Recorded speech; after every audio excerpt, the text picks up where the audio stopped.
지난 한 주 우리 증시 정말 정신없었죠. 그야말로 롤러코스터를 타는 기분이었는데요. 엄청난 변동성 속에서 시장이 막 서로 다른 신호를 보내는 거예요. 그래서 오늘 이 혼란스러운 시장 뒤에 대체 무슨 일이 있었는지 그 속사정을 한번 제대로 파헤쳐 보겠습니다. 자, 오늘 우리가 풀어야 할 가장 큰 질문입니다. 왜 코스피는 그렇게 휘청였는데 코스닥은 반대로 꽤 굳건하게 버텨냈을까요? 이 미스터리를 풀 수 있는 단서는 바로 데이터 속에 숨어 있습니다. 지금부터 저랑 같이 한번 따라가 보시죠. 첫 번째 파트입니다. 거친 파도와 같았던 한 주. 정말이지 시작부터가 엄청난 충격 그 자체였습니다. 바로 이 숫자 보이시죠? 마이너스 5.96%. 월요일 단 하루 만에 코스피가 거의 6% 가까이 폭락한 겁니다. 이 숫자 하나가 그 주에 벌어질 모든 극적인 사건의 시작을 알리는 뭐랄까 신호탄 같았어요. 그럼 두 번째 파트, 두 시장의 이야기로 넘어가 보겠습니다. 도대체 왜 코스피와 코스닥은 이렇게나 다른 모습을 보였던 걸까요? 이 한 장의 그림이 지난 한 주를 딱 요약해줍니다. 왼쪽 코스피를 보면 외국인하고 기관이 그냥 막 던지는 물량을 감당 못하고 주저앉았고요. 반면에 오른쪽 코스닥은 기관이 든든한 버팀목이 되어주면서 아주 강한 모습을 보였죠. 정말 완전히 다른 세상 이야기 같지 않나요? 자, 코스피의 움직임을 좀 더 자세히 들여다볼까요? 월요일에 5,200선까지 뚝 떨어졌다가 화요일, 수요일에 강하게 반등하는가 싶었어요. 그런데 보세요. 목요일, 금요일로 가면서 힘이 쭉 빠지더니 결국 주초보다 더 낮은 수준에서 마감하고 말았죠. 회복하려는 시도는 있었지만 그걸 이어갈 힘이 부족했던 겁니다. 근데 코스닥은 완전히 달랐습니다. 물론 월요일 하락은 피할 수 없었죠. 하지만 그 다음이 중요해요. 화요일부터 꾸준히 저점을 높여가더니 금요일에는 주초의 하락분을 거의 다 만회하고 심지어 상승으로 마감했습니다. 코스피와는 정말 정반대의 길을 걸었죠. 세 번째 파트입니다. 과연 누가 사고 팔았을까요? 맞습니다.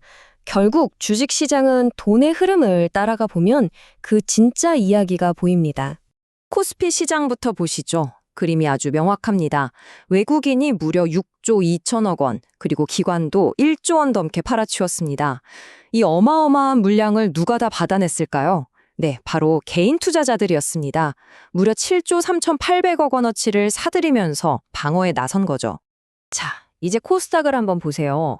여기서 아주 결정적인 차이가 보입니다. 외국인은 여기서도 팔았어요. 하지만 기관이 1조 2천억 원 넘게 순매수하면서 시장을 강하게 이끌었습니다. 그러니까 코스피와는 정반대로 코스닥에서는 기관이 구원투수 역할을 톡톡히 해낸 셈이죠. 이 숫자는 정말 다시 봐도 놀랍습니다. 플러스 7조 3,800억 원.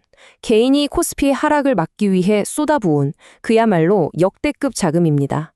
하지만 이 엄청난 돈의 힘으로도 지수 전체의 하락을 막기에는 역부족이었던 겁니다. 개인들은 이런 하락장을 바겐헌팅, 즉 싸게 살 수 있는 절호의 기회라고 본 거예요. 그래서 적극적으로 매수에 나섰지만 특히 유가나 공급망 문제에 직격탄을 맞은 반도체나 석유화학 같은 대형주들이 워낙 부진하다 보니 지수를 끌어내리는 걸 막을 수가 없었습니다. 반면에 기관 투자자들은 굉장히 영리하게 움직였습니다. 코스피라는 큰 시장 대신 코스닥을 선택했고 그 안에서도 AI 통신 장비나 제약 바이오처럼 성장 가능성이 보이는 특정 섹터에 자금을 집중적으로 투입한 거죠. 이게 바로 코스닥에서 개별 종목들이 강세를 보이는 차별화 장세가 나타난 이유입니다. 네 번째 파트, 유가 문제입니다. 도대체 어떤 것이 경제적인 배경이 있었길래 투자자들이 이렇게 다르게 움직였을까요? 그 공포의 근원을 들여다보겠습니다. 투자자들이 가장 두렵게 만든 단어, 바로 스태그플레이션입니다. 경제 성장은 멈추는데 물가만 계속 오르는 정말 생각만 해도 끔찍한 최악의 시나리오잖아요. 이 공포가 시장 전체를 무겁게 짓눌렀던 겁니다.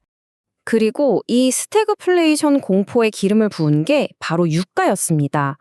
중동의 지정학적 리스크가 계속되면서 국제 유가가 배럴당 100달러를 훌쩍 넘어버렸거든요.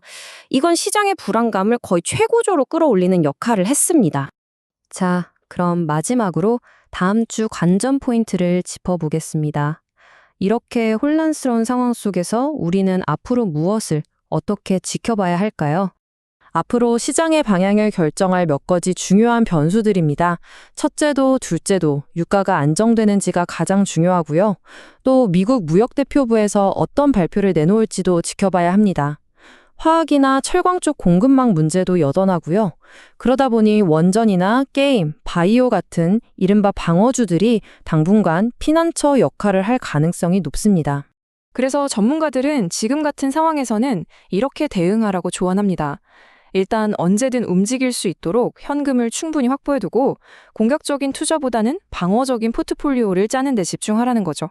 그리고 앞으로는 종목별로 오르고 내리는 게 더 심해질 테니 여기에 꼭 대비해야 한다고 강조합니다.